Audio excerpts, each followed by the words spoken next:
আসসালামু আলাইকুম প্রিয় ভিউয়ার্স।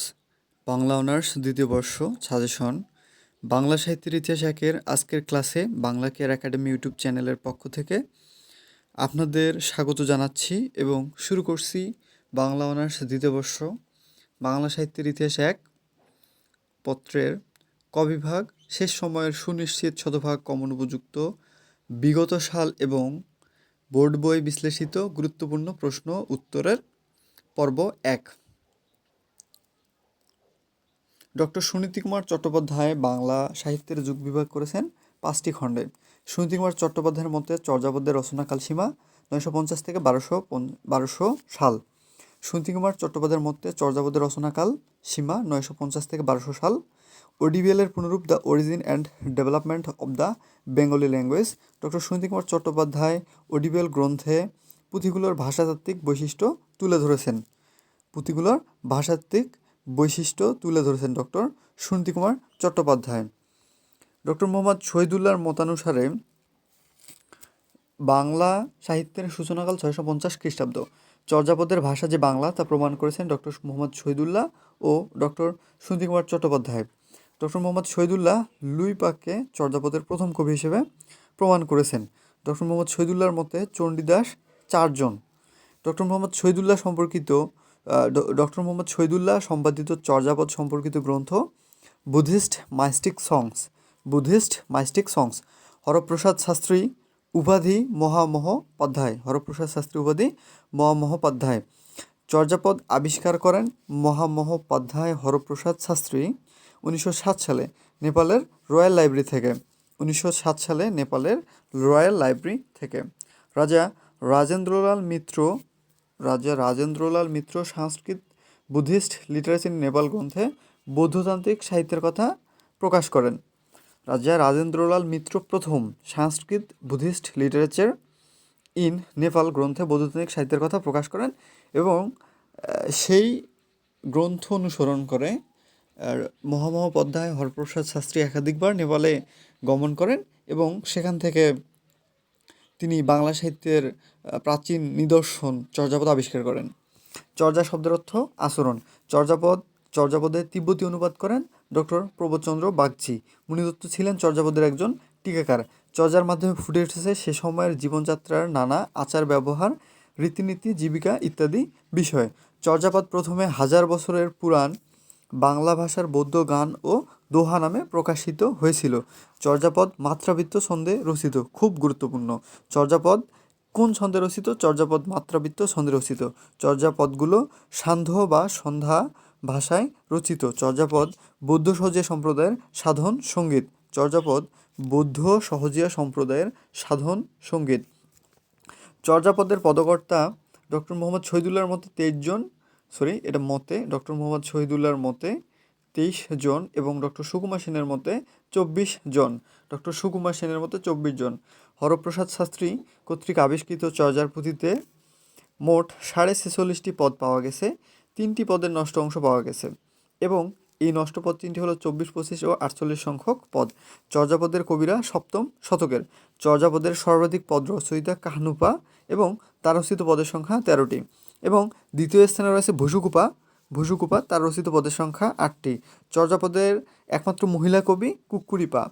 চর্যাপদের পদকর্তাদের মধ্যে লুইপা, কুক্কুরিপা, বিরূপা, ডুম্বি, শবর, ধাম্পা ছিলেন বাঙালি।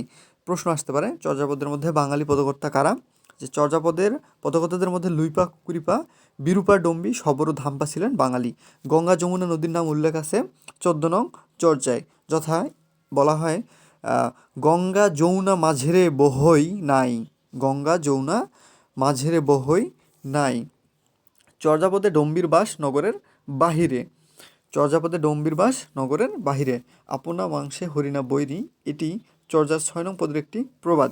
বাংলা সাহিত্যের প্রথম মহিলা কবি চন্দ্রাবতী।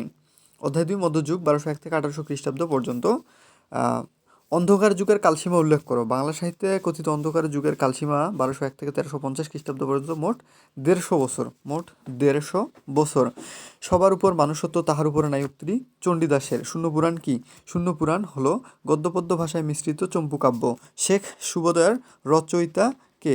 শেখ সুবোধয়ার রচয়িতা কে? শেখ সুবোধয়া হলো গদ্যপদ্য মিশ্রিত চম্পু কাব্য এবং এর রচয়িতা হলেন হলায়ত মিশ্র।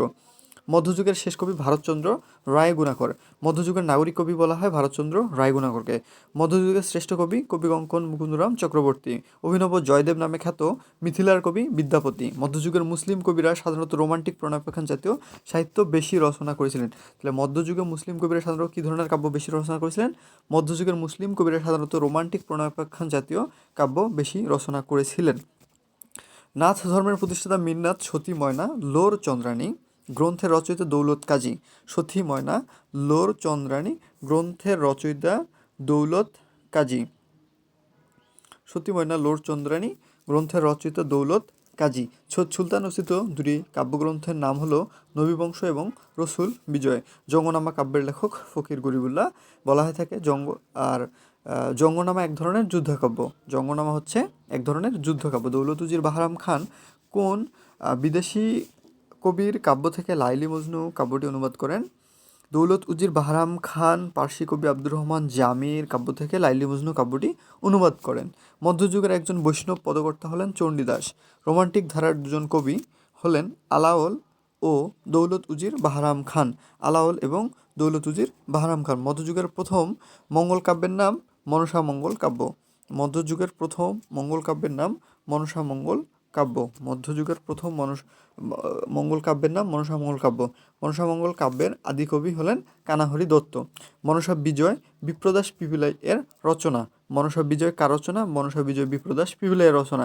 অন্নদামঙ্গল কাব্যধারার প্রধান কবি ভারতচন্দ্র রায়গুণাকর।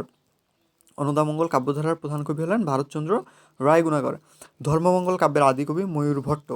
ধর্ম ঠাকুরের পূজা প্রচলিত ছিল রাঢ় দেশে অর্থাৎ বর্তমান বর্ধমানের মঙ্গলকোট এলাকায়। চৌতিসা কি?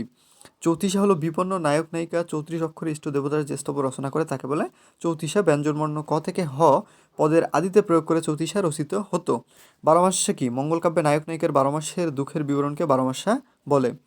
মঙ্গল কাব্যে নায়ক নায়িকার 12 মাসের দুঃখের বিবরণকে বারোমাসা বলে। চন্দ্রাবতী কে? চন্দ্রাবতী হলেন দ্বিজ বংশীদাসের কন্যা।